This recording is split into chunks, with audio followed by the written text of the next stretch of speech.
তাই কবি সুন্দর করে বলে, ঘুমাইলে মোর স্বপ্নে দেখি, ঘুমাইলে মোর স্বপ্ন দেখি, আরো টাকার প্রয়োজন। সুন্দর নারী রং মহলা তবুও ধরে না মন। ঠিক কিনা? আরে ঘুমাইতে আর পারবি না তুই, ঘুমাইতে আর পারবি না তুই, যখন ঘুমেতে ধরিলে ঘুমছে রে তোর মরণের সার, জায়গা কেনে যা ভুলে। ঠিক কিনা? চোখের একটা পলক পড়তে সময় লাগে যতক্ষণ, এই দুনিয়ার আয়ু রে তোর তার চেয়ে কোথায় আসলি কেন এলি, খবর আদি নাহি নিলি, মইরা যাবি ওরে মোনা, জন্মিলে মরিতে হয়, ঘুমছে রে তোর মরণের সার, জায়গা কেনে যা ভুলে। ঠিক কিনা? আমার এই মাহফিলের মধ্যে যতক্ষণ থাকবেন বাহিরের কাজ দিয়ে কথাগুলো শুনবেন আর দিনটা বুঝবেন, আমল নিয়ে বাড়ি যাবেন। কে কে আমল নিয়ে বাড়ি যাইতে রাজি আছেন? দুই হাত তুলে আল্লাহকে দেখান। নারায়ে তাকবীর!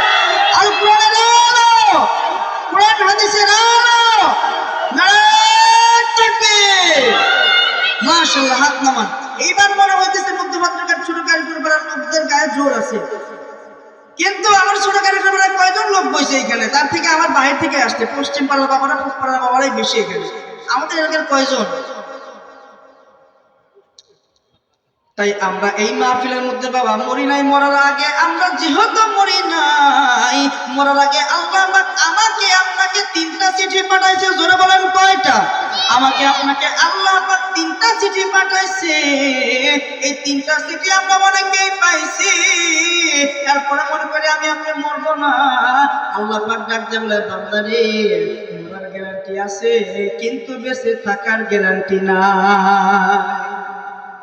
তাই আমার আপনার কাছে আল্লাহ পাক মরার আগে 3টা চিঠি পাঠাইছেন। কয়টা চিঠি? আওয়াজ করে বলেন কয়টা? এই 3টা চিঠি আমরা অনেকেই পাইছি। 1 নাম্বার চিঠির মধ্যে লেখা আছে তোমার মাথার চুল আর মুখের দাড়িগুলা পাইকে যাইব। 2 নাম্বার চিঠির মধ্যে লেখা আছে তোমার যৌন শক্তিটাও কমে যাইব। 3 নাম্বার চিঠির মধ্যে লেখা আছে তোমার চোখের জ্যোতিটাও কমে যাইব। এই 3টা চিঠি আমরা অনেকেই পাইছি, এরপর মনে করি আমি মরবো না। আল্লাহ পাক ডাকতে বলে, বান্দারে মরার গ্যারান্টি আছে, বেঁচে থাকার গ্যারান্টি না। তাই খুবই সুন্দর করে বলেন। ডাক্তারের কাছে গেছে এক বৃদ্ধ বাবাজি, কে বলে, ডাক্তার মশাই সারাদিন পেট খালি ফুলে থাকে, ভাত খাইতে মনে চায় না। এবং ডাক্তার মশাই বলতেছেন, বাবাজি এই যে আপনার ভাত খাইতে মনে চায় না, এটা বার্ধক্যের কারণ। বুড়া বাবাজি ডাক দিয়ে বলে, ডাক্তার মশাই দুপুরে বেলা কিছু খাইলে সোনাপুরে ডেক উঠে পেট খালি ফুলে, ব্যাপার বুঝি না। আর ডাক্তার মশাই বলতেছে এটা বার্ধক্যের কারণ। বুড়া বাবাজি ডাক দিয়ে বলে, ডাক্তার মশাই লাঠি পড়তে হাঁটতে লইলে বাঘ খাইয়া পড়ে যায়। ডাক্তার মশাই বলতেছে এটা বার্ধক্যের কারণ।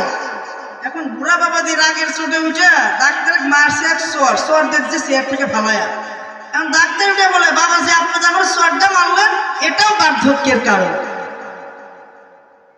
তাই খুবই সুন্দর করে বলেন, ওরে চলিতে চরণ চলে না, দিনে দিনে অবশ্য হই, আগের বাহাদুরি তোমার গেল কই, গেল কই, আগের বাহাদুরি তোমার গেল কই।